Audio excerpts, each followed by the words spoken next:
Tayo kayo makakaupo. So ating pong huli at ikatlong mga awiting espiritual. Sa page 330, Come Thou Fount.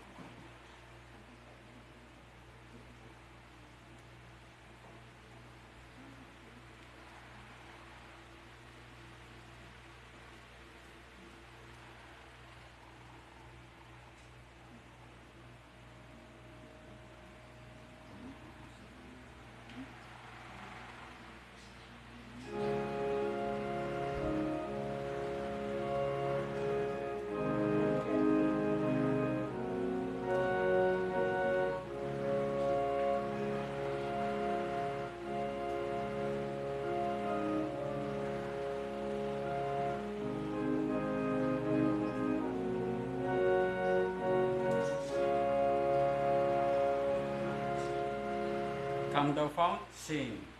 Come thou fount of every blessing, tune my heart to sing thy grace. Streams of mercy never ceasing, call for songs of loudest praise.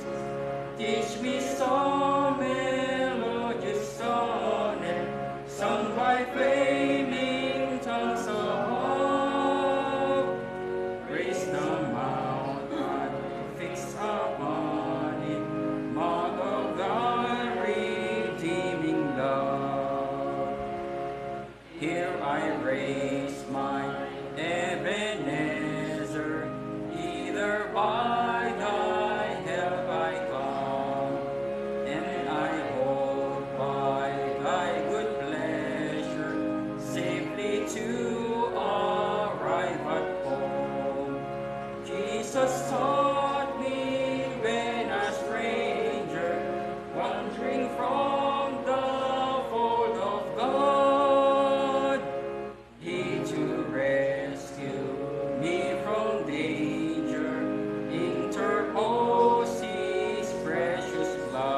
stanza.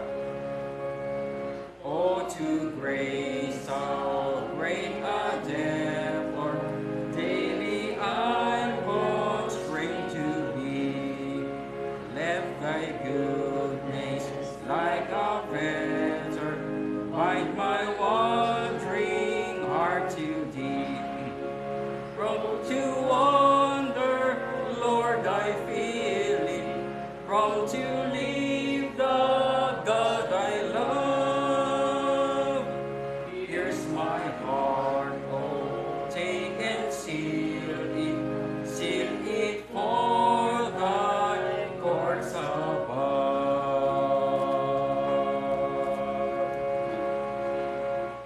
Yun po, sa muli po natin pakikinig at pag-aaral po ng salita ng ating Panginoon. Muli po natin tawagan ng ating mga ngaral, si Pastor Norman Millares.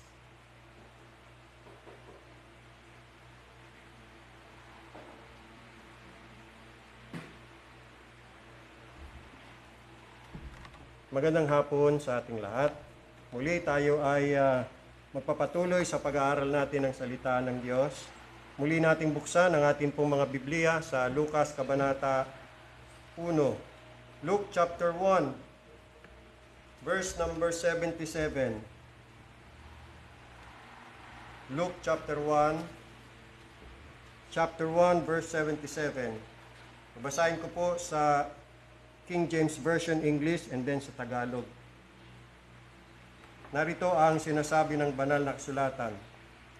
To give knowledge of salvation unto His people by the remission of their sins, upang magbigay ng kaalaman ng kaligtasan sa kanyang bayan sa pamamagitan ng pagpapatawad sa kanilang mga kasalanan. Ang Biblia 2001. Tamang kaalaman ng kaligtasan, yan po ang pamagat ng ating pong paksa na tinatalakay ngayong araw. Tayo po ay dumulog muli sa Diyos sa panalangin. Panginoon naming Diyos, luwalhati, kapurihan at karangalan, ang patuloy naming inahandog at inaalay sa inyo, handog na papuri at pasasalamat. Dakila kayo, Panginoong Diyos, karapat dapat kayong sambahin at purihin, napakabuti niyo po sa inyong mga anak. Salamat sa lahat ng iyong biyaya at mga kaawaan sa amin na laging bago tuwing umaga. Napakapalad namin na kayo po ang aming Diyos. Kalugdan niyo po na ipahayag muli ang iyong sarili sa amin. Lubos pa namin kayo makilala at ang iyong bugtong na anak na si Jesucristo na kinikilala namin na aming Panginoon at tagapagligtas. Dalangin namin, Panginoong Diyos, na maliwanagan pa kami sa iyong mga aral. Maunawaan namin ang iyong kalooban at ang iyong mga kahatulan at ang iyong mga kautusan. Turuan niyo kami, Panginoong Diyos, at kami matuto. Bigyan niyo po kami ng puso na maamo, natatanggap ng lahat ng iyong ipinapahayag sa amin na walang pagtutol o pagtanggi. Bagabagin niyo kami sa aming mga kasalanan sa pamamagitan ng iyong mga salita. Magsilbi itong salamin upang makita namin ang tunay naming kalalagayan at anyo sa iyong harapan. Pagpalain niyo po ang mensahe, aming Diyos. Pagpalain niyo po lahat ng mga makikinig at ang iyong tagapagpahayag. Lahat ng ito ay aming kahilingan sa banal na pangalan ng aming Panginoon at tagapagligtas na si Jesucristo. Amen. Sa pagpapatuloy ng ating tinalakay kaninang umaga, tamang kaalaman ng kaligtasan, tayo po ay nasa ika-4 na bahagi na. Pero bago yan, ay pagbalik-aralan natin ang ating mga tinalakay kanina. At dito makikita natin, mga kapatid, yung kahalagahan ng pagkakaroon ng tamang kaalaman pagdating sa kaligtasan. Una, nakita natin, para sa isang tao ay maligtas, kinakailangan meron siyang kaalaman ng kaligtasan. Imposible ng tao masave na hindi niya alam kung paano siya masisave. Imposible ng isang tao masave kung wala siyang kaalaman ng kaligtasan. Kaya nga, yung tinutukoy dito na magbibigay ng kaalaman ng kaligtasan, yan ay si John the Baptist. Si John the Baptist ang pinag-uusapan dito. Gaya ng sinabi dito sa talatang 76. Oo, at ikaw, sanggol. Sino yan? Si John the Baptist. Si John na nagbabautismo, anak ni Zacarias at ni Elizabeth, na ipinangako ng Diyos na sila'y magkakaanak. Siya yan. Tatawagin siyang propeta ng kataas-taasan. At dito, ipinahayag yung kanyang magiging mission, yung magiging ministry ni John, sapagkat magpapauna ka sa unahan ng mukha ng Panginoon. So alam naman natin si John the Baptist ang forerunner ni Jesus Christ. Nauna si John the Baptist kay Jesus Christ ng 6 months. At siya yung maghahanda ng daan ng pagdating ng Misaya. Sabi diyan, upang ihanda ang kanyang mga daan. Kaya bago pa dumating si Jesus Christ, nandun na si John the Baptist, nandun siya sa River Jordan, at inihanda niya mga tao sa pagdating ng Misaya. Siya'y nangaral ng bautismo sa kapagpapatawad ng kasalanan o baptism unto repentance. At may mga naniwala sa kanyang mensahe at nagpabautismo sila. Ayun yung mga tao inihanda ni John the Baptist. Si John the Baptist, hindi siya ang founder ng church. Siya lang ang naghanda ng mga materyales na itatayo ng tunay na founder na walang ba kundi si Jesus Christ.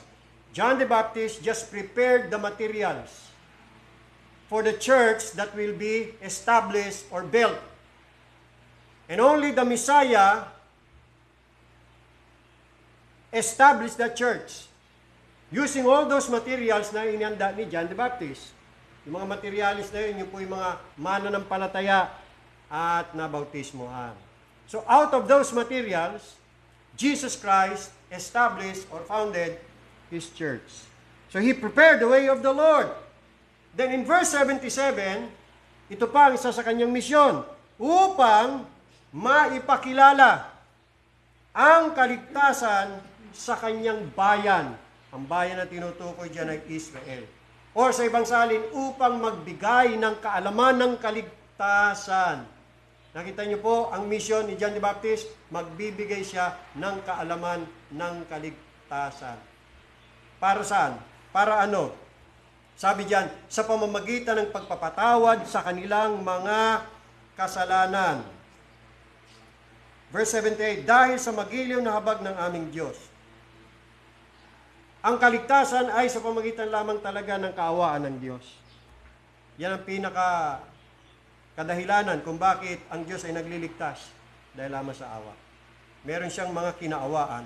At itong mga kinaawaan niya, yan po ang bibigyan niya ng kaalaman, ng kaligtasan para sa kapagpapatawad ng kanilang mga kasalanan. In other words, para malaman nila kung paano sila makatatamo ng kapatawaran ng kanilang kasalanan. O paano sila makakatamo ng kaligtasan. Kailangan ng kaalaman. Isa pang misyon ni John the Baptist ay dito sa verse number 70. Upang liwanagan ang nakalugmok sa kadiliman at sa lilim ng kamatayan upang itumpak ang ating mga paa sa daan ng kapayapaan. Yan. Una, to give knowledge of salvation unto His people. Pangalawa, to give light to them. Kaya napaka-importante na magkaroon ng kaliwanagan sa kaligtasan na dapat maliwanagan. Yan ang misyon ni John the Baptist, magbigay ng kaliwanagan sa mga nakaupo sa kadiliman at anino ng kamatayan at, sabi diyan, gabayan, i-guide. I-guide sila upang itumpak ang ating mga paa sa daan ng kapayapaan. So yun ang unang nakita natin. Para sa ang isang tao ay masave, kinakailangan magkaroon siya ng kaalaman ng kaligtasan. At saan nakukuha ho yan? Sa banal na kasulatan.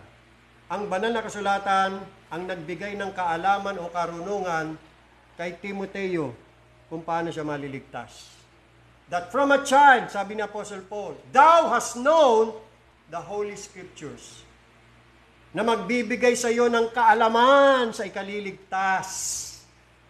Kaya napaka-importante na ituro ang salita ng Diyos sapagkat ang salita ng Diyos ay katotohanan. Pangalawa, para sa tao ay maligtas, hindi lamang kinakailangan magkaroon siya ng kaalaman ng kaligtasan. Dapat tamang kaalaman ng kaligtasan. Knowledge of truth. Ang tamang kaalaman ng kaligtasan ay kaalaman ng katotohanan. Hindi basta kaalaman. Hindi pwede yung ganon. Katulad ng mga Katoliko, meron silang kaalaman ng kaligtasan, pero tama ba yun?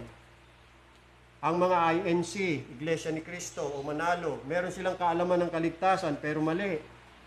Ganon din ang mga Sabadista, ganon din ang mga Jehovah, at iba pang mga relihiyon na nagsulputan sa mundong ito, na hindi naman mga iglesia ng Panginoong Sus. Meron silang itinuturo na paraan ng kaligtasan. Meron silang kaalaman para sa kanilang kaligtasan. Pero ang tanong, tama ba? Dapat tama. At ano yung tamang kaalaman ng kaligtasan? Dapat kaalaman ng katotohanan.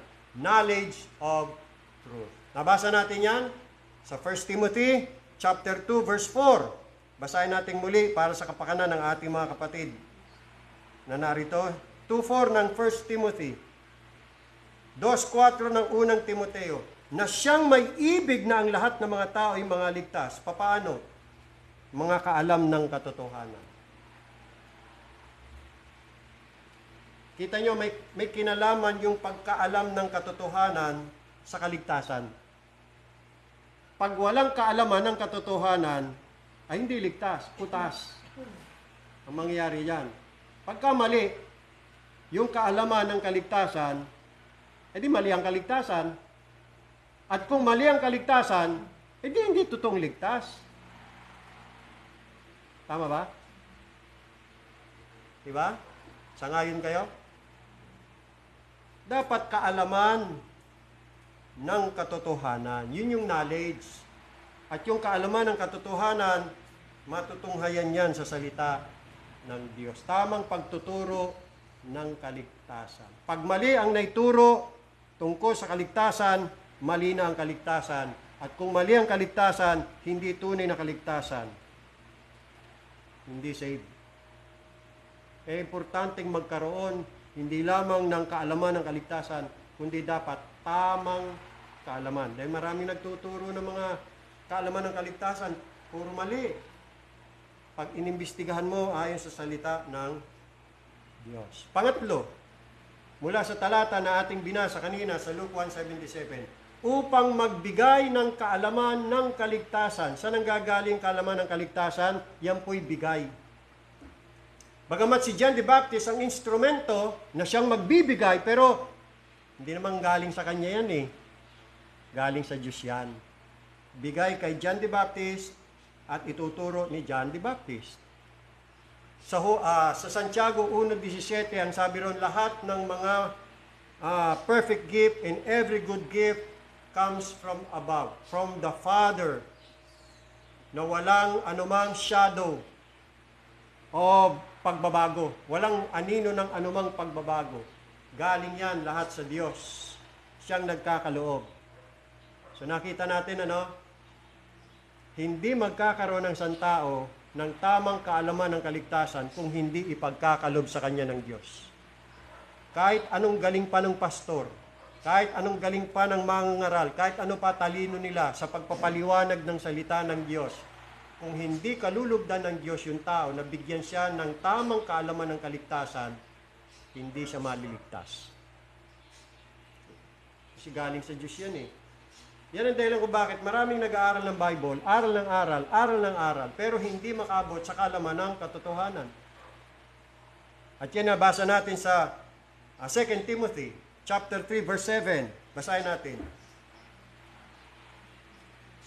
Kasi may mga nangangatwiran. Kami naman sa Bible din. O nga naman, Bible din naman ang hinahawakan nila. Bible din naman ang nasa pulpito nila. Bible din ay tinuturo. Diba? Ba't iba-iba ang mga paniniwala? Kung isa lang ang Bible, bakit iba-iba ang mga paniniwala? Bakit pagdating sa paraan ng kaligtasan, iba-iba? Merong nagtuturo para daw maligtas. Sumunod 10 utos. Meron naman gumawa ng kabutihan sa kanyang kapwa. Meron naman umanib sa iglesia. Meron naman magpabautismo. Ang iba naman, manampalataya lamang kay Kristo Jesus, maliligtas. Tanggapin lang si Jesus sa puso, masisave. Iba-iba eh. Ang iba naman, kailangan magpatuloy hanggang wakas para maligtas. Mag-persevere. Ang dami, iba-iba. Biblia lang naman pinag-aaral, Biblia din hawak. Ba't ganun iba-iba? Kasi nga, ang sagot dyan, hindi nabigyan ng tamang kaalaman ng kaligtasan. Aral ng aral, sabi dyan, ever learning, but never able to come to the knowledge of the truth. You see? Laging nagsisipag-aral at kailan paman ay hindi nakararating sa pagkaalam ng katotohanan. Kasi nga, hindi kinalugdan na bigyan. Mamaya makikita pa natin yan, mga kapatid. Kaya napaka-importante na malaman natin yan. Mapalad ang tao na binigyan ng Diyos ng kaalaman, tamang kaalaman ng kaligtasan. So ngayon, nakita natin itong tatlo, para isang tao masave, kinakailangan, number 1, meron siyang kaalaman ng kaligtasan. Yan na dapat turuan. Pangalawa, hindi lang basta kaalaman ng kaligtasan, dapat tama. At ano ang tamang kaalaman? Yung kaalaman ng katotohanan. Kaya dapat katotohanan ang itinuturo. At pangatlo, yung kaalaman, tamang kaalaman ng kaligtasan, kaloob ng Diyos yan. Kaloob ng Diyos. Ngayon, tanong, basta ba ang tao nagkaroon ng tamang kaalaman ng kaligtasan, save na? Save na ba yun? Hindi pa rin guarantee yan eh. Kahit alam pa niya, kahit na siya'y naniniwala sa katotohanan, tama naman yung kanyang kaalaman ng kaligtasan, pero ba't hindi pa rin saved? Ito importante, pangapat. Dito tayo tumigil. Ang pagkakaroon kasi ng tamang kaalaman ng kaligtasan ay dapat experimental. Experimental. Anong ibig nating sabihin? Hindi lang po basta head knowledge. It must be experimental knowledge of salvation.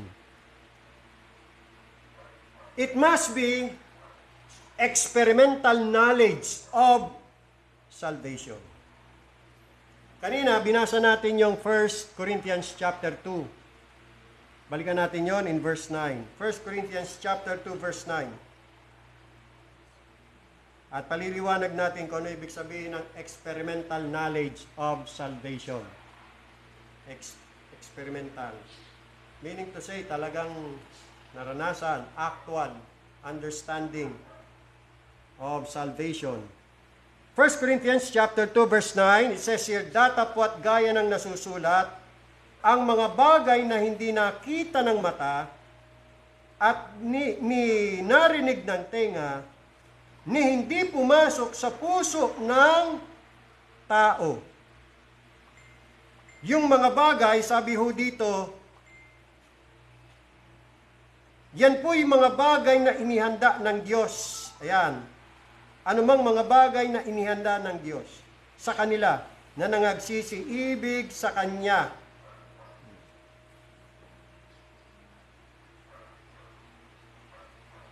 Itong mga bagay na ito, kabilang ho dyan yung mga kalaman ng kaligtasan.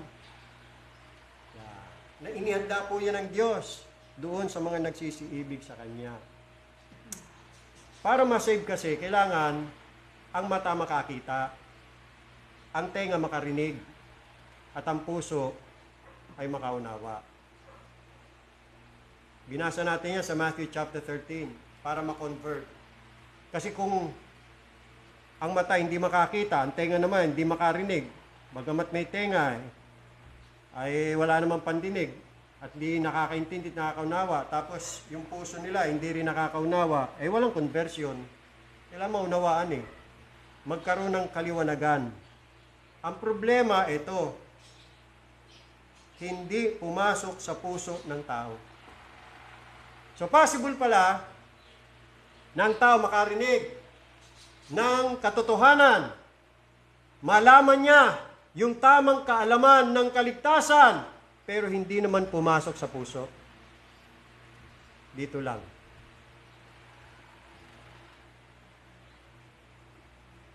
Walang nangyari. Hindi naapektuhan. Sabihin na natin mga kapatid, tamang kaalaman ng kaligtasan, pero hindi pumasok naman sa puso ng tao. Eh di walang kabuluhan. Di ba? Eh di walang tunay na kaligtasan. Hindi pumasok sa kanilang mga puso. In other words, the heart was never affected by the truth, by the knowledge of truth. It's just head knowledge. You see? Possible pala yun. Ito yung mga totoong save sa verse 10. Ngunit ang mga ito ay ipinahayag sa atin ng Diyos. Natatandaan ba natin? Sabi natin, ang tamang kaalaman ng kaligtasan ay kaloob ng Diyos. At ito'y inihahayag ng Diyos. Hindi sa lahat. Hindi nga sa mga pantas at matatalino Kanino inihayag? Sa mga sanggol. Bakit? Sapagkat ito ang kaluguran ng Diyos. Even so, Father, for so it seemed good in your sight. Hindi lahat nahayagan. Napag-alaman natin kaninang umaga, meron pong mga hinahayagan, meron pong mga pinaglilihiman. At bakit ganon? Sana lahat pahayagan. Marunong pa tayo sa Diyos. Yun ang kanyang kagustuhan Yun ang kanyang pleasure. Sapagkat ang Diyos ay soberano at ginagawa niya ang anumang kanyang maibigin. God is sovereign and He does as He pleases, only as He pleases, and always as He pleases. That's God. Kung ano gusto niya, gagawin niya. Kaya mapalad yung taong pahayagan ng Diyos. At ito, ipinahayag ng Diyos sa mga taga-Korinto, paano? Sa pamamagitan ng Espiritu. Yun yung kapanganakang muli. Sa kapanganakang muli, naghayag ang Holy Spirit. ipinahayag ang kaalaman ng katotohanan. Ipinahayag ang tamang kaalaman ng kaligtasan. Yan. Kaya aktwal na naranasan. Yun yung sinasabi nating experimental knowledge of salvation. Aktwal na naranasan at totoong naranasan. Hindi lamang kaalaman. Talagang naramdaman, nadama, naranasan. Pumasok sa puso ng tao. Ganito pong nangyari. Itong verse 9 na sabi rito, ni hindi pumasok sa puso ng tao. Number 1, ganyan ang nangyari sa mga Armenians. May alam sila tungkol kay Jesus Christ. Alam nila yung death, burial, and resurrection ni Jesus Christ. Alam nila tungkol sa blood atonement. Alam nila yan. Pero alam lang nila. Pero hindi pumasok sa puso. You see? At paano natin nalaman na hindi pumasok sa puso? Walang pagsunod eh. Walang pagpapasakop kay Kristo. Tinatanggihin nila mga aral ni Kristo, lalo na yung doctrines of grace. Mali ang paniniwala nila pagdating sa kaligtasan, mali. May part na tama, may part na mali. Pinagsama, tama at saka mali. De heresy yun. Alam niyo ang doctrinal error, kombinasyon niya ng tama at mali. Yung katotohanan hindi balanse, naging out of proportion. Yan ang essence ng doctrinal error. Kaya pagka may doctrinal error pagdating sa salvation, maling salvation yan. Hindi pwedeng mahaluan ng mali. Kung tama, tama lang. Hindi pwedeng mali at tama o tama at mali. Absolute dapat ang truth. Walang mali. Nangyari, partial truth, partial error. Error pa rin yun. Hindi ganun ang katuruan ng Biblia. No? Kaya yan ang dahilan mga kapatid kung bakit nasasabi natin na mga Armenian, sabit ang kanilang salvation. Dahil meron silang maling kaalaman pagdating sa kaligtasan. Naniniwala sila sa free will. Yung free will ng taong may dahilan kung bakit sila nakapagdesisyon na sumampalataya, na tanggapin si Kristo. Mali yun eh. Mali yun. Bagamat naniwala sila sa blood atonement, sa justification, by faith, by grace, by Christ alone. Kaya lang hinaluan ng mali. May sinner's prayer. Mali yun eh. Kita nyo? Meron pang altar call. Na ang nangyayari doon, para ma-save, merong gagawin ng tao. Merong part ang tao sa salvation. At gawin niya yun. Maling paliwanag talaga. Hindi na ipaliliwanag ng tama. Kaya ang resulta niyan, maling kaligtasan. At kung mali ang kaligtasan, hindi totoong save. Nanuwa niyo po? May mali tayo nakikita eh. Kaya nasasabi natin, questionably ang kanilang salvation. Hindi talaga pumasok sa kanilang puso ang katotohanan na ipinahayag ng Diyos sa pamamagitan ng Espiritu. Pangalawa, ganito ang nangyari sa mga so-called sovereign gracers. Hindi lahat ng naniniwala sa doctrines of grace saved. Tinuturo din natin yan. Kung mo ba naniniwala sa doctrines of grace, saved na? Hindi ho. Kasi head knowledge lang. Yung doctrines of grace, hindi naman talaga pumasok sa puso. Marami sa mga dating Armenian, tulad ko, dati akong Armenian, galing sa kampo ng mga Armenians, naglipatan sa kampo ng mga sovereign gracer. Nung napakinggan nila, nung nalaman nila yung doctrines of grace, o yung sinasabing tulip o Calvinism, tinanggap nila ang aral, niyakap nila, nagustuhan nila. Pero hanggang dito lang, hindi pumasok sa puso. You see? Nagkaroon lang sila ng knowledge about the doctrines of grace. You see, listen to this mga kapatid. Napaka-importante na maintindihan at maunawa natin to. If the Spirit of God does not take His own truth and impress it upon the heart as to the heart design of its revelation, it avails nothing. It avails nothing. Hanggat yung katotohanan ay hindi na-impress ng Holy Spirit sa puso ng tao, ayon sa layunin o disenyo ng puso bilang kapahayagan, walang kabuluhan yan. Para maintindihan pa natin mga kapatid, basahin ko sa inyo yung sinabi ni Brother Arthur Pink tungkol sa bagay na ito.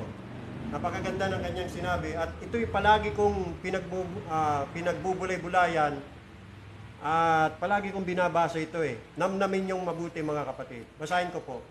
Sabi niya, a knowledge of spiritual things can be acquired by the unregenerate.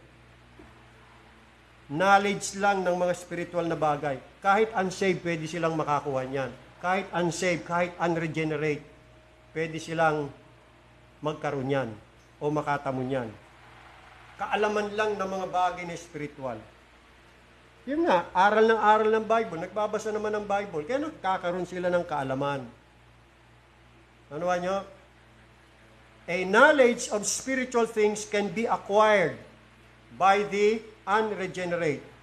Spiritual knowledge, iba ho kasi yung knowledge of spiritual things sa spiritual knowledge. Sabi ni Brother Pink, spiritual knowledge is peculiar to the people of God. Ibig sabihin ng peculiar, sila lang po ang meron yan. Spiritual knowledge. Mga anak ng Diyos lamang ang meron yan.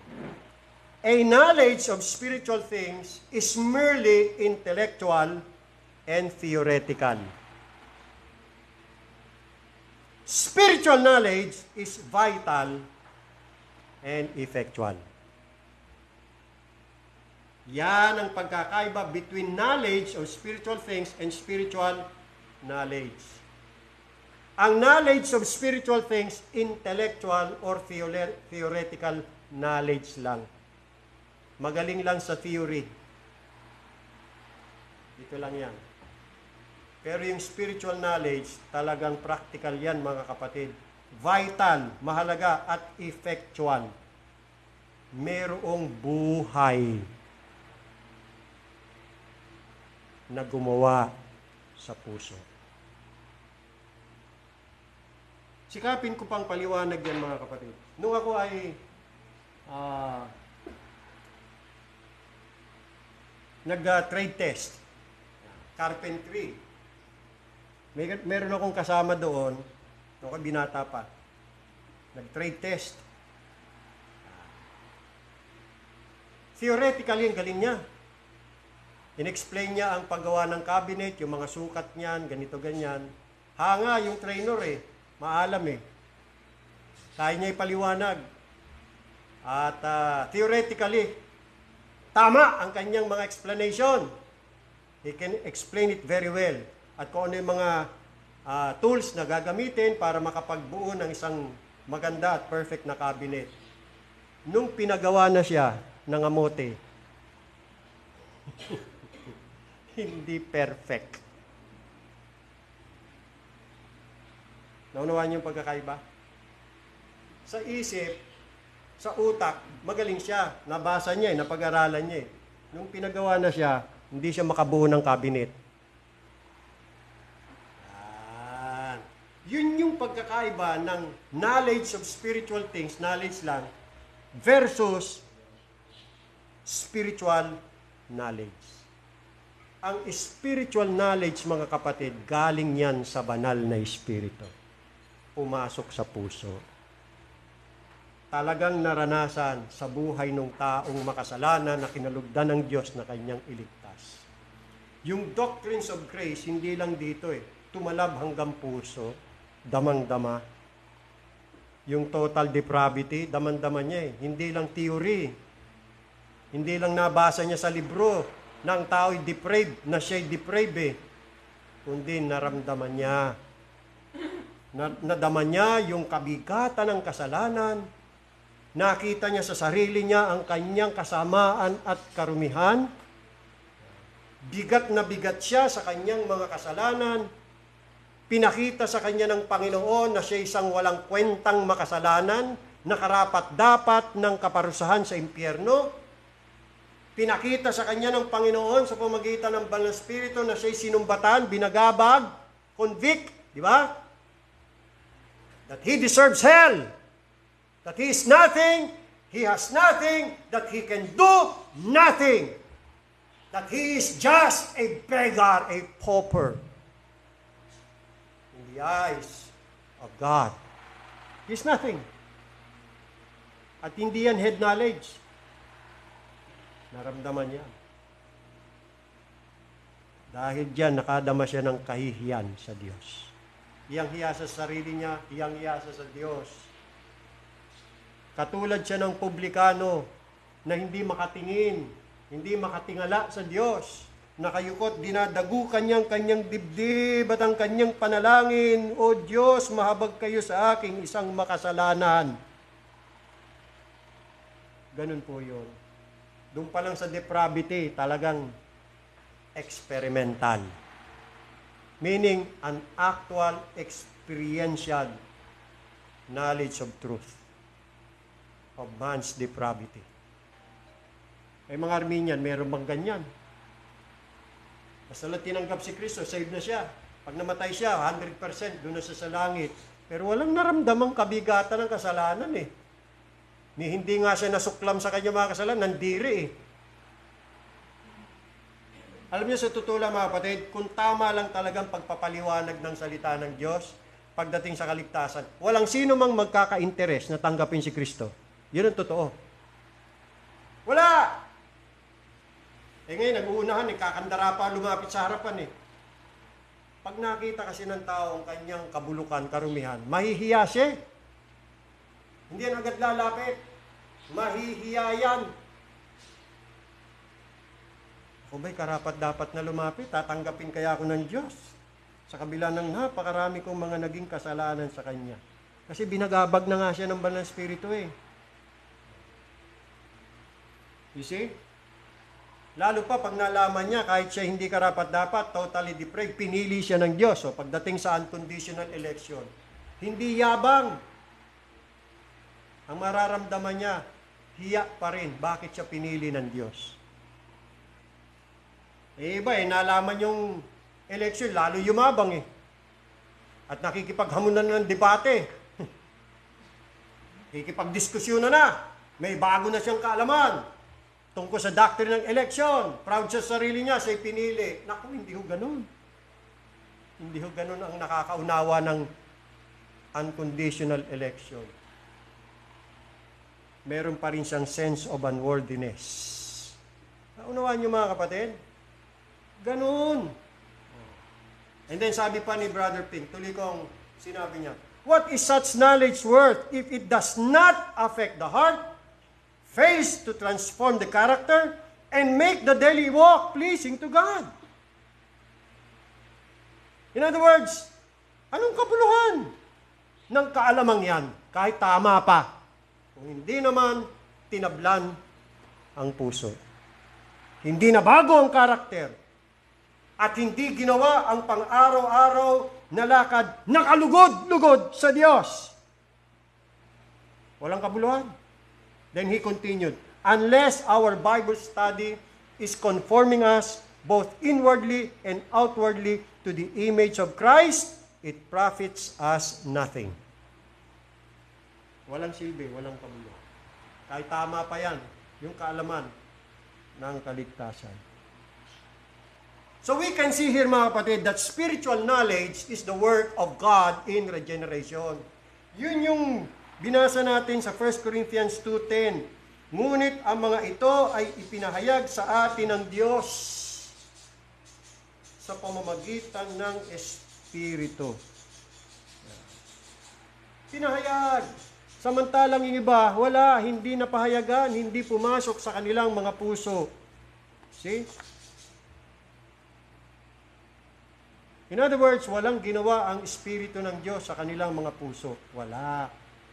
Kaya puro intellectual, puro theoretical knowledge lang. Another verse, titingnan natin, 2 Corinthians chapter 4, verse 6. 2 Corinthians chapter 4, verse 6. Yamang ang Diyos ang nagsabi, magningning ang ilaw sa kadiliman,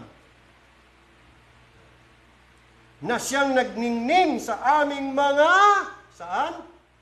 Puso. Upang magbigay ng liwanag ng pagkakilala sa kalwalatian ng Diyos sa mukha ni Jesucristo. Sa English, to give light of the knowledge. Tamang knowledge, knowledge of truth, of the glory of God in the face of Jesus Christ. Hindi nakukuha yan sa galing ng pastor na nagpapaliwanag, sa husay ng mangangaral sa pagpipreach, o kaya dun sa talino ng tao na kinakausap. Hindi. Nakadepende yan, nakasalala yan sa kapangyarihan ng Diyos. Upang maunawaan ang tamang kaalaman ng kaligtasan at sa ganon, magkaroon ng tunay na kaligtasan ng tao. Another verse, Luke chapter 24, verse 45. Luke chapter 24, verse 45. Nang magkagayoy, binuksan niya ang kanilang mga pag-iisip. Ayun, experimental knowledge of salvation. Talagang na-experience, actual experience yan mga kapatid. Bakit kailangang buksan ang mga pag-iisip? Upang mapag-unawa nila ang mga kasulatan. So ngayon, alam niyo na bakit mayroong mga nag-aaral ng Bible, aral ng aral. Hindi naman makaabot sa kaalaman ng katotohanan. Kasi nga, hindi sila binuksan. Kaya hindi na naintindihan ang mga kasulatan. Maraming mga Arminian ganyan, sobrang gracer, alam lang yung doctrine, sa libro lang, libro. Hindi dito. Kaya maraming mga sobrang gracer, Arminian pa din. Sa totoo lang. Naglipatan sa kampo ng sobrang gracer, dala-dala ang maling salvation ng Arminianism. Dala-dalang maling kaalaman ng kaligtasan na hindi naman talaga nakaranas sa umpisa ng kapanganakang muli. Diyan nagkakatalo yan sa regeneration. Katulad din ng ginawa ng Panginoon sa isang babae ng pangalan ni Lydia. Binuksan ng Panginoon kanyang puso. Basahin natin Acts 16. Acts 16:14.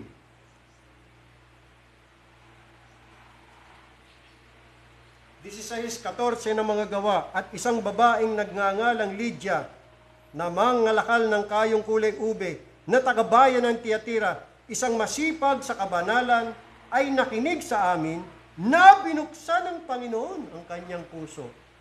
Di nakaunawa. Kaya, ang resulta, upang unawain, yun, ang mga bagay na sinalita ni Pablo. Kung hindi binuksan ng Panginoon ang puso ni Lydia, hindi niya maintindihan yung mga itinuro o pinangaral ni Pablo. Kaya kailangan maranasan niya, talagang binuksan para ma-convert. Kailangan yung puso makaunawa. So this is experimental, this is what we're saying, this is what we're talking about. This is experimental knowledge of salvation. This is actual, experiential salvation. Sa kabila ng mga nalalaman mo sa Bible, sa kabila ng mga paniniwala mo, ang tanong pa rin, nakaranas ka na ba talaga ng kapanganakang muli? Tapos sasabihin sa ibang mga Armenian, kung nakaranas yan ng kapanganakang muli, bakit nga tinatanggihan ng mga aral ni Kristo? Ang taong tunay nakaranas ng kapanganakang muli, binago na puso nun eh. At yung puso na binago, may pag-ibig na yan eh. Umiibig na yan sa katotohanan. Kaya kahit na hindi pa niya alam yung doctrines of grace sa umpisa, pero pag itinuro yan, hindi pwedeng hindi niya paniniwalaan yan. Hindi pwede. Aral ni Kristo yan eh. Katotohanan yan eh. Kung totoo siyang mayroong pag-ibig sa katotohanan, tatanggapin niya yan, yayakapin niya yan, paniniwalaan niya yan, mamahalin niya yan, at susundin niya yan. Huwag niyong sasabihin save yung ganon na hindi tumatanggap sa aral ni Kristo. Tinatanggihan ang aral ni Kristo, save yon. May totoong pananampalataya yon, kasinungalingan yan. Hindi totoo yan. Nagtuturo kayo ng inyo. Patunayan niyo sa Biblia na save yung hindi sumusunod kay Kristo. Sige nga, patunayan sa Biblia na yung tumatanggi, tinatakwil yung aral ni Kristo, save yon. Nakaranas ng kapanganakang muli yon. At hindi rin ibig sabihin na tinanggap yung aral ni Kristo, gaya ng mga so-called sovereign gracer, save na yon. Kailangan, knowledge of truth must be experimental. More on that, mga kapatid, sa mga susunod pa nating pag-aaral. Tatalakay natin yan. Maglalaan tayo ng talagang eksklusibong paksa tungkol dyan, experimental salvation. Nakapaka-importante ng aral na yan. Kasi maraming naniniwala eh. Kung mo maniwala, save na yun. Ganun lang ba yun? Basta maniwala. Demonyo nga, naniniwala na may isang Diyos eh. Save yun. The devil also believe and tremble that there is one God. Ang mga demonyo naniniwala kay Kristo na Son of God yun ah. Kilala nga nila si Jesus Christ. Thou art the Son of God. Oh, save yun mga demonyo. O mo lang naniwala eh. Wala, hindi naman na bagong puso eh. Hindi naman naapektuhan eh. Head knowledge lang yan. Makikita nyo sa gawa kung totoo hindi. Malalaman nyo, makikilala nyo ang puno sa bunga. Doon tayo sa bunga. Hindi doon sa theory. Sa bunga, sa aktual. Pag-aralan natin yan. Yung kahalagahan ng mga gawa. May tamang lugar ang gawa. May tamang lugar. Hindi pwedeng mauuna ang gawa sa kaligtasan. Dapat kaligtasan muna. Then, gawa. Doon magkakalaman kung ang kaligtasan ay totoo o hindi, doon sa gawa. Anong klaseng gawa? Bunga yun ang kaligtasan. Kaya makikilala mo kung totoong save o hindi, sa gawa. Yung bang itinatakwil ang aral ni Kristo, tamang gawa ba yun? Bunga ng kaligtasan yun? Bihira naman yan. Ano bang klaseng turo yan? Kaya tayo, wala tayong problema. Ang tunay na regenerate, tatanggapin niya ang aral ni Kristo. Hindi na magdadalawang isip yan. Hindi yung maniniwala, hindi yung ang tawag doon, hindi siya mamimili. Ito, paniniwala ko. Ayan, hindi. Ayoko yan. Ano, mamimili ka? Ano to, optional? Kung gusto mo maniwala, okay. Kung ayaw mo, bahala ka. Ganun ba ipinanganak na muli? Ganun ba ipinahayagan ng Diyos sa pamamagitan ng Espiritu? Pag pinahayagan ng Diyos yan, paniniwalaan niya yan, pinahayagan eh. Espiritu pa ang nagpahayag. Ay yung ayaw, maniwala. Save yan. Inyo na lang yan. Sa inyo, save. Sa amin at sa Bible, hindi pwede. Hindi papasa yan. Hindi papasa. Sa bunga makikilala kung save na o hindi. Sa bunga. May mga sovereign gracer daw sila. ubod naman ang yayabang.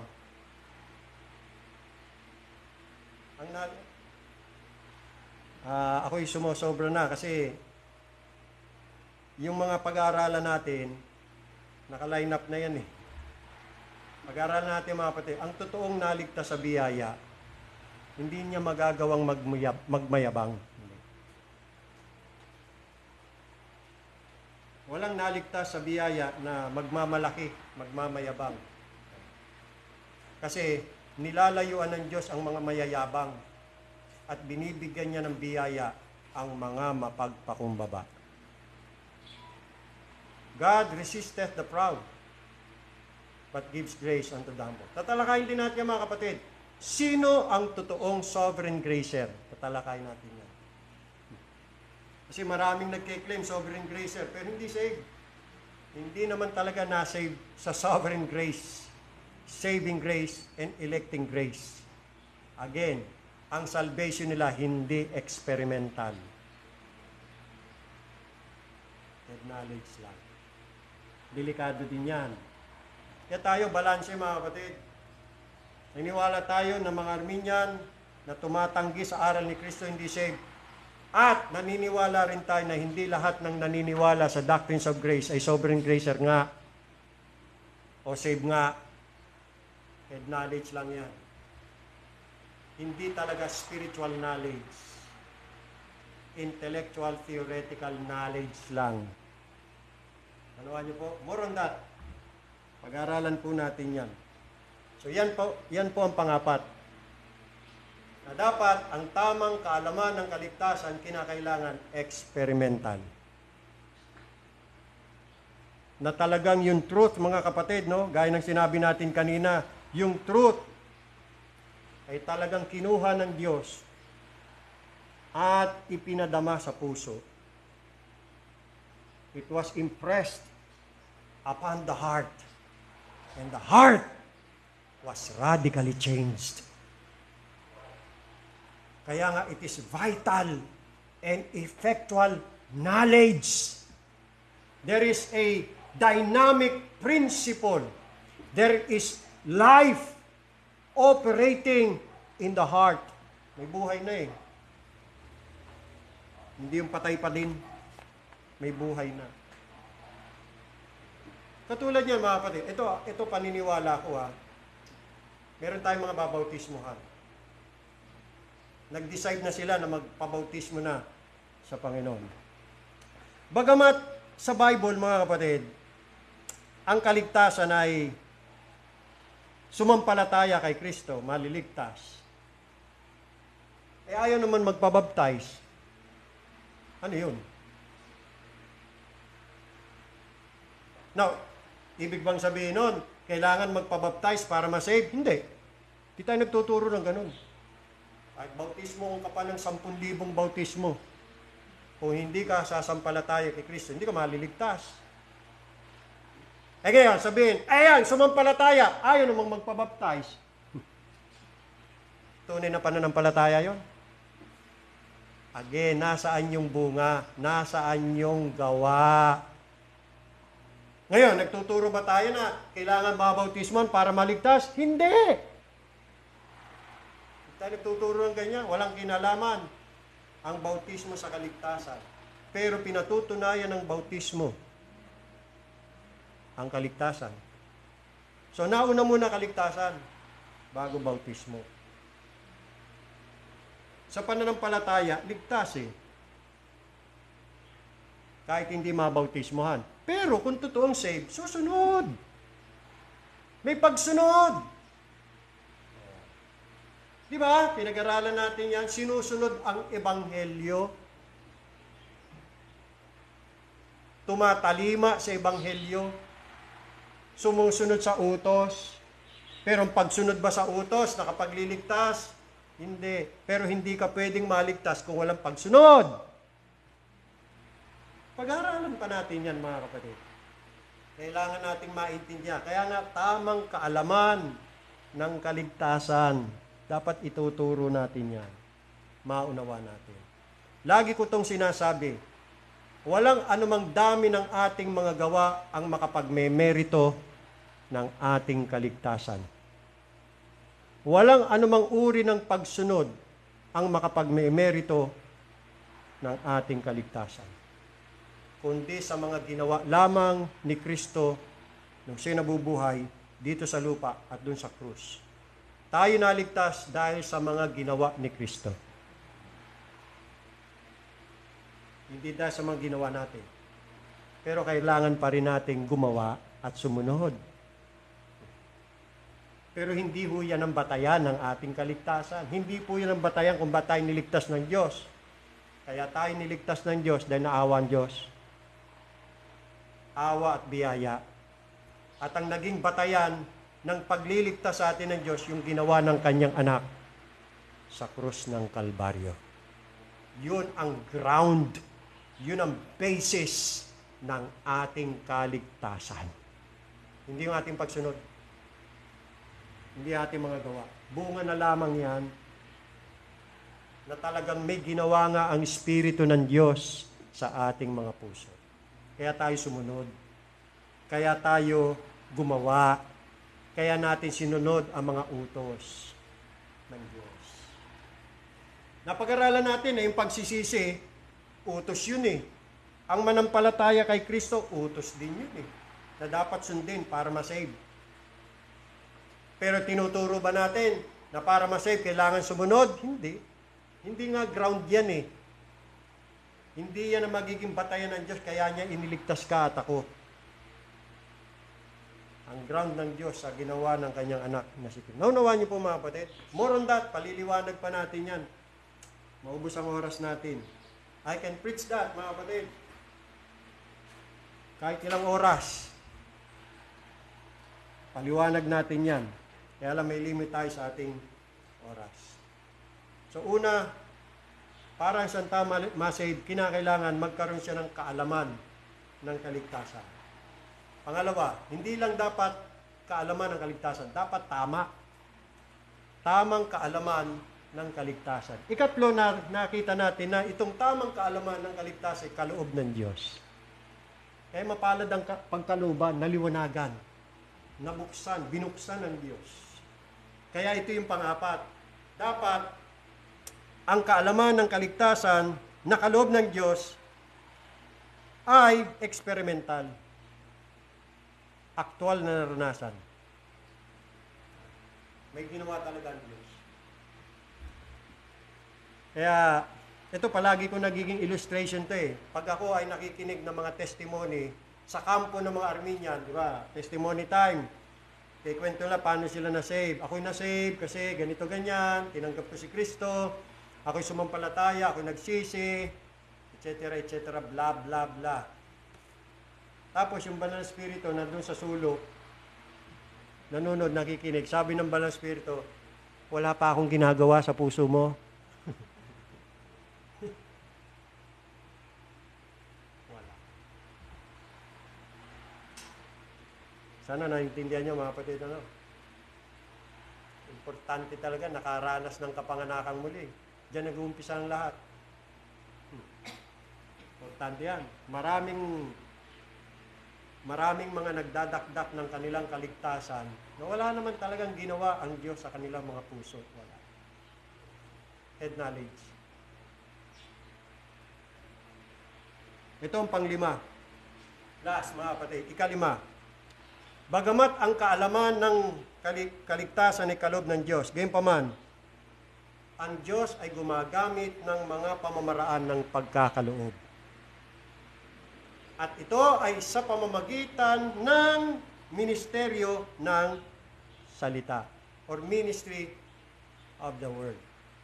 Balikan natin ang ating teksto, Lucas 1:77, Luke 1:77. Oo, napag-alaman natin na ang tamang kaalaman ng kaligtasan, bigay, galing sa Diyos.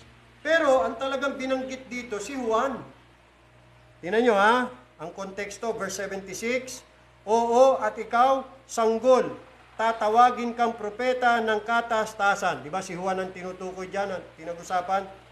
Sapagkat magpapauna ka sa unahan ng mukha ng Panginoon upang ihanda ang kanyang mga daan upang maipakilala ang kaligtasan. Sino magpapakilala? Sino magbibigay ng kaalaman ng kaligtasan? Si John! Diba? Si John ang instrumento. Si John the Baptist ay isang kasangkapan sa kamay ng Diyos, kung saan ang mga kaluluwa ay dumating sa kaalaman ng kaligtasan sa pamamagitan ni John at naniwala sa Panginoong Hesukristo. Napakaliwanag ho niyan, mga kapatid. In other words, ang kaalaman ng kaligtasan ay ipinaalam ng Diyos sa pamamagitan ng ministeryo ni John the Baptist. So dito natin makikita mula diyan, mga kapatid, ang papel ng isang tunay na mangangaral ng Diyos. Napaka-importante ng papel ng isang tunay na mangangaral ng Diyos. Well, bagamat, listen mga kapatid ha, kasi maraming nagbabato sa atin ng mga maling akusasyon eh. Pag-aaralan din natin yan sa false accusations. May nakahanda na tayong topic tungkol dyan. Ang pamagat, false accusations. Bagamat ang kaligtasan ay wala sa preacher.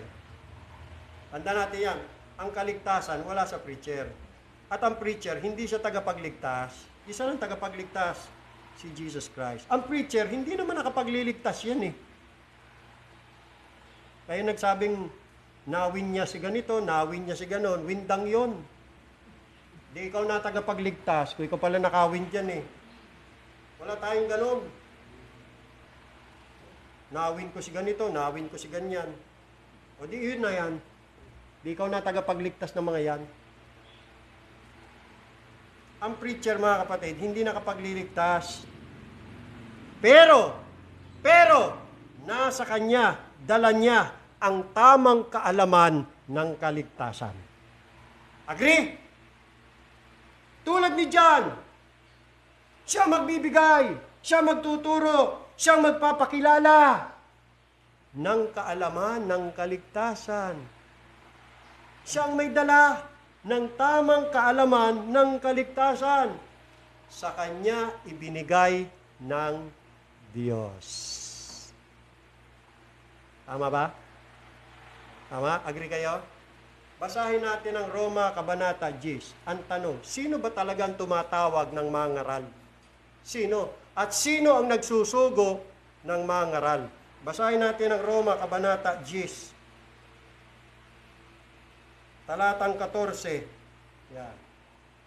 Ganito ang paliwanag ni Pablo. Paano nga silang magsisitawag doon sa hindi nila sinasampalatayanan? Kasi para ma-save, sabi ni Pablo, kailangan tumawag sa pangalan ng Panginoon. Basahin natin talatang 13 para maintindihan natin. Sapagkat ang lahat na nagsisitawag sa pangalan ng Panginoon ay mga liligtas. So tatawag para ma-save. Okay, tawag ka sa pangalan ng Panginoon, maliligtas ka. Kung hindi ka pa save, tawag ka sa pangalan ng Panginoon. Ang Panginoon magliligtas sa iyo. Doon ka tumawag sa makapagliligtas sa iyo, ha? Kaya lang ito, sabi ni Pablo, paano nga sila magsitawag doon sa hindi nila sinampalatayanan? So para pala, ma-save, kailangan sampalatayanan si Jesus Christ. Siya ang Savior eh. Kaya lang, sabi niya, at paano sila magsisampalataya sa Kanya na hindi nila napakinggan? Kaya nga kailangan ng knowledge. Knowledge of salvation. Kailangan pakinggan. Kailangan marinig.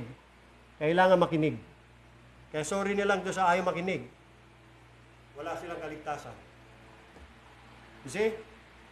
Yung mga walang panahon makinig, hindi maliligtas yan. Huwag na silang umasa pa na sa langit sila pupunta. Walang panahon ng Diyos sa kanila. Kung sila walang panahon sa Diyos, ang Diyos walang panahon sa kanila. Nangawa-ngawa sila. Diyos ko, iligtas mo ako. Hindi ka na pakikinggan ng Diyos. Kaya kailangan makinig. ang pananampalataya'y faith cometh by hearing, and hearing by the word of God. So, kailangan makapakinig. Itong sunod na tanong, at paano sila mga kikinig na walang tagapangaral? Kanya, kailangan ng mangaral. Tama? Mahalaga bang mayroong mangaral? O hindi na kailangan ng mangaral? Hindi na kailangan ng mangaral? Total naman, may Bible naman eh. Magbasa na lang kayo. Bahala kayo sa buhay nyo, kung maintindihan nyo, hindi. Hindi na kailangan ipaliwanag sa inyo. Ganun ba yun? Ito, paano silang mga kikinig na walang tagapangaral? Kaya kailangan ng mangaral. 15. At paano silang magsisipangaral kung hindi sila nga sinugo? Kaya dapat yung mangaral isusugo. Tanong, sino magsusugo? Dapat ang Diyos. Ngayon, ang Diyos ba magsusugo ng bulaang mangangaral? Magsusugo ba ang Diyos ng isang mangangaral na dala-dala niya ang maling kaalaman ng kaligtasan? Sagot. Ha? Paano ngayon nyo, yung mangangaral? Ang dala niya, maling kaalaman ng kaligtasan. E di magtuturo yon. Ano kaya mangyari doon sa tinuruan niya? Maliligtas o hindi? Kung sabi maliligtas yun, mali nga eh. Maling kaalaman nga itinuro eh. Maliligtas yun? Kaya hindi tatawag ang Diyos ng bulang mangaral na daladalang maling kaalaman ng kaligtasan. Hindi ho, ang tatawagin niya, siyempre, yung may dala na tamang kaalaman ng kaligtasan. Diyos din magbibigay doon. Nakita ho niyo mga kapatid? Kaya nga, yung mga nagdadala ng tamang kaalaman ng kaligtasan, yung mga tunay na mangaral na isinugo ng Diyos, ang gaganda ng mga paan yan. Basahin natin. Gaya nga ng nasusulat, anong pagkaganda ng mga paa niyaong mga nagdadala ng masayang balita o kaya'y nagdadala ng tamang kaalaman ng kaligtasan o ng mga bagay na mabuti. Yan ang ginagamit ng Diyos. Tandaan po natin, hindi po gagamit ang Diyos ng mga false preachers dahil hindi po tamang kaalaman ng kaligtasan ang itinuturo nila. Ang daladala nila ay maling kaalaman ng kaligtasan na magpapahamak lamang sa mga tao, hindi po makapagliligtas. Kaya yung isang pastor na nagtuturo na kahit daw jackass, kahit daw bula ang mangangaral, kahit false prophet, ay gagamitin ng Diyos para sa kaligtasan ng kanyang mga pinili. Isang malaking kahangalan at kasinungalingan yan. Wala sa Biblia yan. Wala po akong nabasa sa Bible, tumawag ang Diyos ng bulaang propeta na nagpapahayag ng kasinungalingan at ginamit niya para sa kaligtasan ng kanyang mga hinirang. Wala. Ay ang gagamitin pang example si Balaam. O sino naligtas doon? Nung nangaral ba si Balaam, may naligtas ng mga hinirang ng Diyos?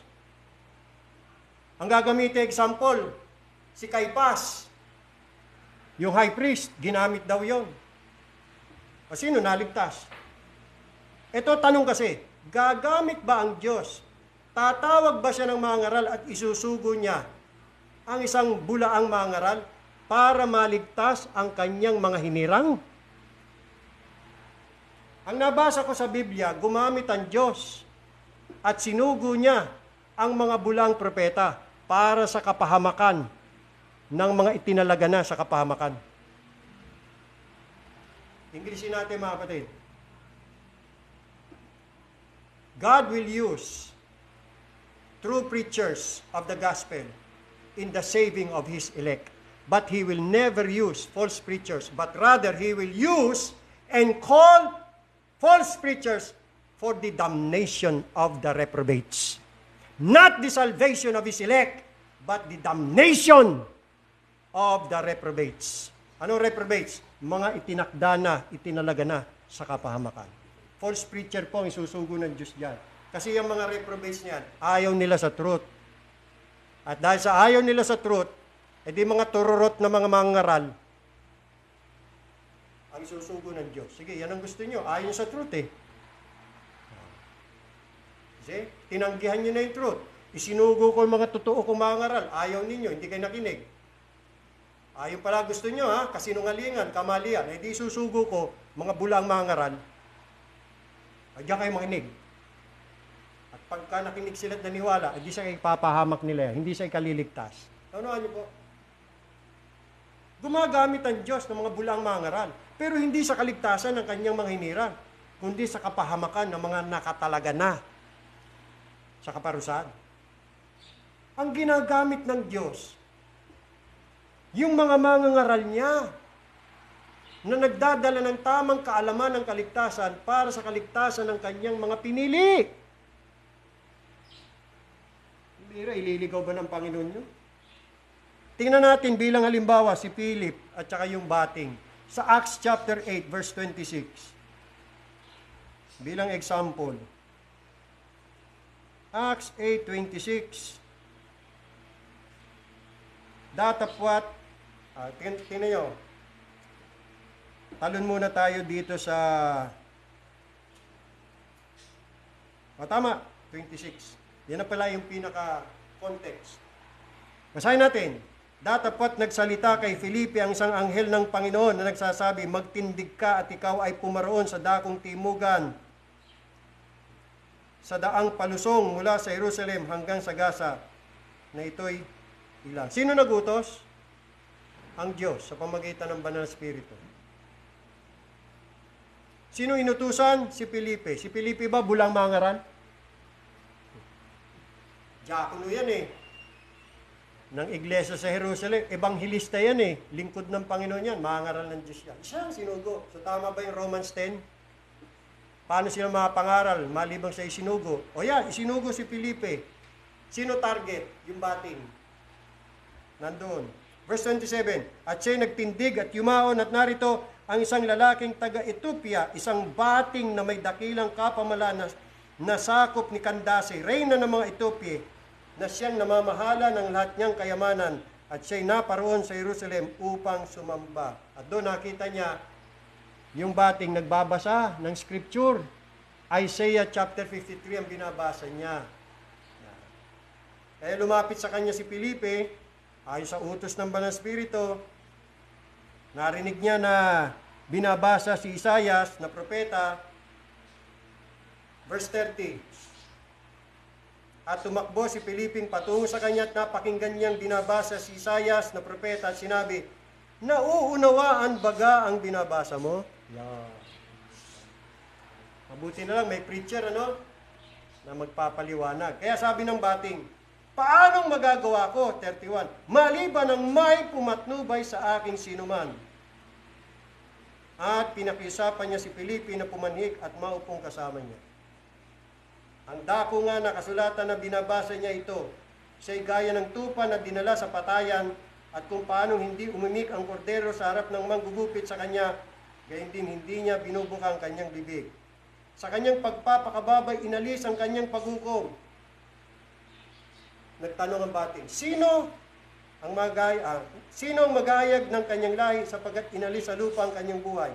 At sumagot ang bating kay Felipe at sinabi, ipinamamanhik ko sa iyo, kanino sinasabi ng propeta ito? Sa kanya bagang sarili o sa alinmang iba? Narito ang isang tao. Naghahangad siya ng kaalaman. Kaya dapat tamang kaalaman. Gusto niyang malaman kung sino yung binabasa niya, kanino pinatutungkulan yung Isaiah 53. So, anong ginawa ni Felipe? 35. Binuka ni Felipe ang kanyang bibig at pagpapasimula sa kasulatang ito ay ipinangaral sa kanya si Jesus. Ito tanong. Paano kung si Felipe ay isang bulaang mangangaral na walang dalang tamang kaalaman ng kaligtasan? Tingin nyo kayo maliligtas yung bating? Hindi, utas ang bating. Kung ano tuturo ni Felipe dyan, mali. Paano kaya kung si Felipe Arminian? Paliliwanag niya si Jesus Christ, pero at the same time, magdesisyon ka na. Nasa sa iyo ngayon ang kapasyahan kung tatanggapin mo si Kristo. Tapos na kaligtasan, ang gagawin mo lang tanggapin. Nasa sa iyo na ngayon. Paano kung gano'n? Sige, tatanggapin ko na. Sige, kung gusto mo siyang tanggapin, halika, manalangin tayo ng panalangin pagtanggap. Sabay ka sa akin panalangin, ha? Patay si Bating. Tama ba yon? Tamang kaalaman ba yan ng kaligtasan? Utas ang Bating. Buti na lang, ang isinugo ng Banal Espiritu, tamang mangaral. Hindi Arminian. Ay kung Arminian, kung ano naman pagagawa dyan sa Bating eh. Kung ano naman ituturo niyan eh. Turo niya free will. Tuturo niya, nasa sa iyo ngayon ang kapasyahan. Bagamat magtuturo din ng part truth, kalahating katotohanan tungkol kay Jesus, pero bandang huli, naku po, hahaluan ng kasinungalingan at kamalian. Patay ang Bating. Utas. So dito makikita natin, kapag ang Diyos ay magliligtas ng kanyang elect, tamang preacher ang isusugo niya. Ang Diyos ang nag-a-arrange ng katuparan ng salvation ng kanyang mga elect. Pinagtatagpo niya ang kanyang preacher at elect. Ganyan din ang nangyari kay Lydia, kung tutuloy niyo basa. Sa Acts 16, I'm sorry. Sa Acts chapter 16, kung tutuloy niyo basa. Ganyan ang nangyari kay Lydia, ganyan ang nangyari sa Philippian jailer. Pinagtagpo ng Diyos ang kanyang tunay na mangaral at ang kanyang mga hinirang na ililigtas niya. Hindi nagsesend, hindi nagsusugo ng Diyos ng bulang mangaral. Wala akong nabasang gano'n sa Bible. Wala. Huwag nila ituturo yan. Gumagamit daw ang Diyos ng jackass. Alam niyo ibig sabihin jackass? Stupido. Taong luko-luko. Ginagamit daw ng Diyos. Pati bulaang propeta, bulaang mangaral. Sino may sabi sa inyo? Hindi sabihin mo na pati diablo ginagamit ng Diyos para maligtas ang kanyang mga hinirang. Gagawin ba ng diablo yun? Pipigilan nga ng diablo yun eh. Gagawa nga siya ng lahat ng para pigilin ng kaligtasan eh. Ng mga hinirang ng Diyos eh. Kalukuhang turo yan. Bihira yan. Gagamit ang Diyos ng bulang mangaral, dala-dala ang bulang ebanghelyo na nagtuturo ng mga pamamaraan ng kaligtasan na wala naman sa Bible, tulad ng pagpapatanggap. Ano nangyari? Maling kaalaman ng kaligtasan. Mali. Kaya utas, kawawa yung tao. Sa halip na maligtas, utas. Tandaan nyo, hindi kailanman gagamit ang Diyos ng Arminian preacher sa kaligtasan ng kanyang mga hinirang. Hindi ho dapat magtitiwala. Mga kapatid, ito, sinasabi ko sa inyo ito ang aking posisyon, ito ang aking paniniwala. Hindi dapat magtiwala sa mga Arminian preachers. Ibabahagi ko sa inyo, mga kapatid, ito pong napakahalagang payo na ibinigay ni Brother Arthur Pink sa kanyang kaibigan ng pangalan ay Lowell Green. Sa isang aklat, may aklat ako noon kaya lang hiniram, hindi na binalik sa akin. O binenta, binayaran, kasi hindi na ibinalik. Letters of A.W. Pink. Ito yung correspondence ni Pink sa mga nagsusubscribe ng kanyang studies in the scriptures. Isa doon si Lowell Green. Noong August 19, 1934, ito ang kanyang payo. Pakinggan nyo, payo din niya ito sa ating lahat. Sabi niya, first, let me say frankly that I have little patience with most of what has been taught during the past 20 years about, quote, the victorious life, unquote. Mga nagtuturo ng victorious life. Mga Arminian yan. Those who have most prominently advocated and propagated it are discredited in the eyes of competent judges, for they are radically unsound on fundamental doctrines. They are, itong mga nagtuturong ito, mga preachers na ito, sabi ni Pink, they are Arminians to a man. They deny the absolute sovereignty of God, His eternal choice of an elect people, and that Christ bore their sins only. They deny the total depravity of man, for they insist that he possesses a free will and can accept Christ and be saved by a decision of his own, thus directly repudiating God's word as found in John 1:13, John 6:44, John 8:36, and Romans 9:16, and other passages. And where any preacher or teacher is unsound on these basic truths, no confidence must be placed on him on any other subject. If he is all wrong at the foundations, his superstructure is bound to be faulty. Nanuhan niyo po? Pag ang isang preacher, doon pa lang sa pundasyon, mali na. Guguho lahat ng gusali. Mali na lahat eh. Mali ka lang sa pagtuturo mo pati tungkol sa kaligtasan. Mali na lahat. Mali na. Wala nang kwenta. Dahil ang kaligtasan mo, mali. Kahit maniwala ka pa sa ibang katotohanan na sa Bible, pero pagdating sa salvation, mali ang iyong paniniwala, wala kang tamang kaalaman ng kaligtasan, wala nang kwenta. Impyerno ang punta mo. Eh, napaka-importante niyan eh. Kaligtasan ang pinag-uusapan diyan, mga kapatid. Pag naturuan ka ng bulaang mangaral tungkol sa maling kaalaman ng kaligtasan, todas.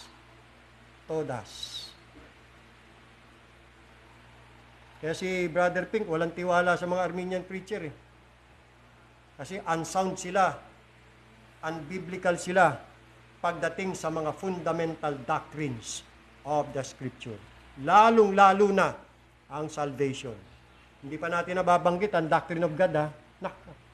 Pag yan pa ang pinag-aralan natin, doctrines of God, bagsak ang mga Armenian dyan.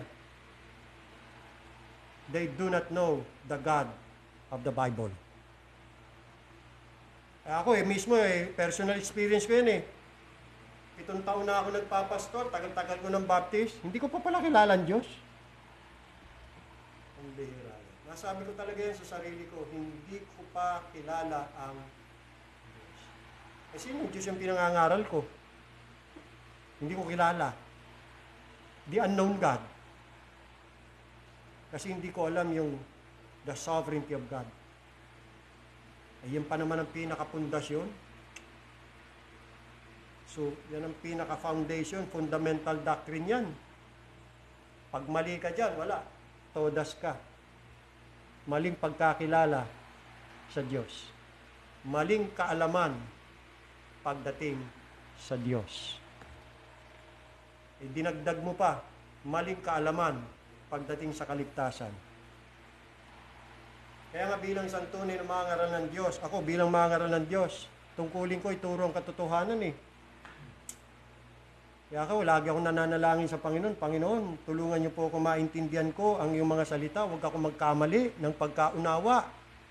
Baka mali maituro ko. Lagot ako.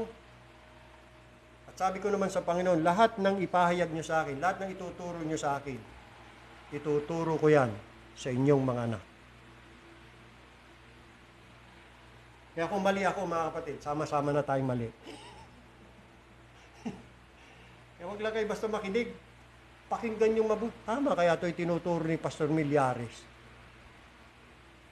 Suriin nyo rin. Mag-aaral din kayo. Hindi basta-basta maniniwala. Pero ako naman, bilang mga ngaral, bilang pastor nyo, talang tinitiya ko sa inyo. Kahit tanungin nyo ko kung saan sa Bible yan, makikita ko po.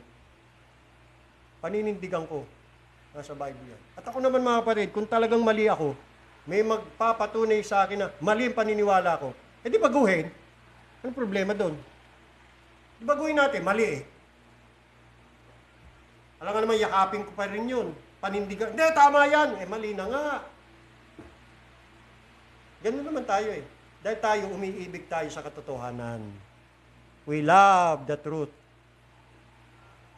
Kaya dapat bilang tunay mangaral, ituturo natin ang tamang kaalaman ng kaligtasan. Yan ang dahilan mga kapatid kung bakit tayo nagtuturo ng doctrines of grace. Marami pa sa mga Arminian ang hindi nakakalam yan. Yan ang mission natin.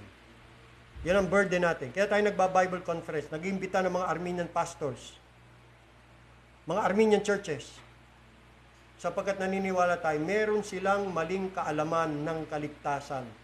Nagmamalasakit tayo sa kanila. Ilan pang katulad ko ang nariyan, nakakala save. Nakakala nasa tama, yung pala mali. Yan ang burden ko mga kapatid.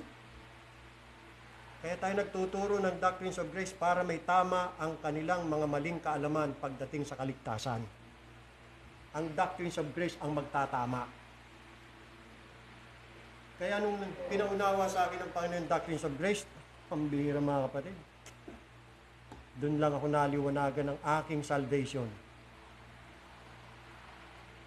Now, hindi ako na-save dahil naniwala ako sa doctrines of grace. Hindi. At hindi rin natin tinuturo na para ma-save, kailangan maniwala sa doctrines of grace. Hindi! Tinuturo natin ang doctrines of grace para maliwanagan pa patungkol sa salvation na nangyari.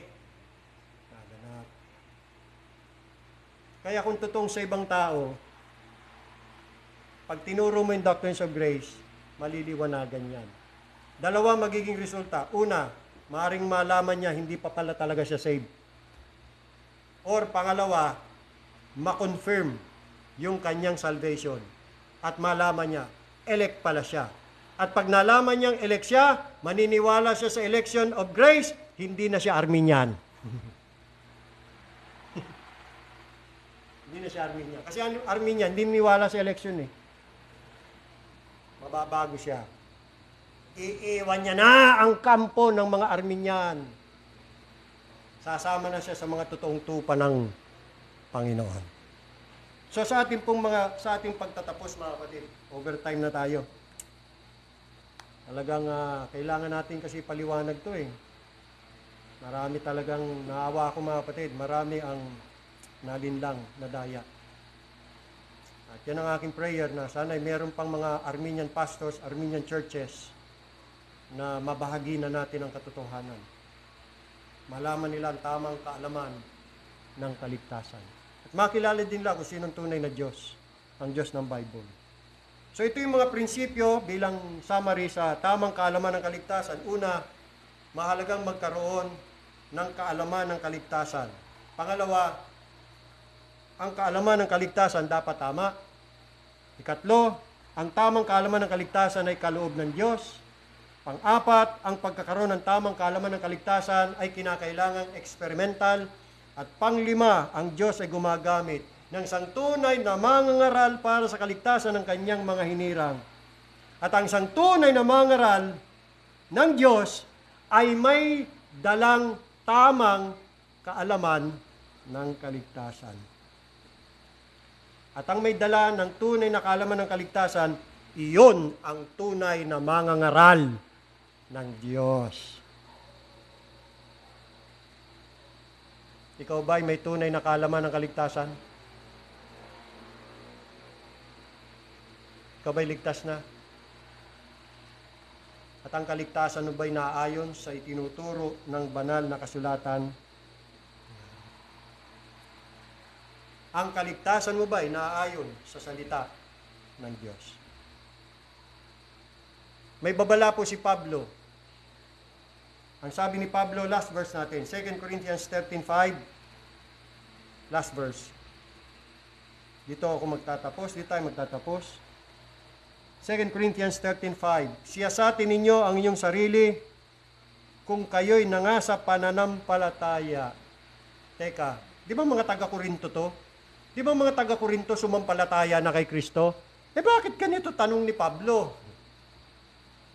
Hindi masama na maging sigurado sa paniniwala mo. Hindi masama na tiyakin na ang pananampalataya mo'y tama o hindi. Kaya siya sa atin.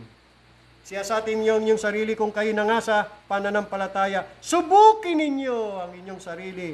Hindi ba ganyo nalalaman sa ganang inyong sarili na si Jesucristo ay nasa inyo?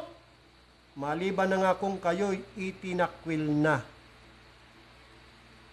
Kung itinakwil, hindi saved. May God bless the message in our hearts.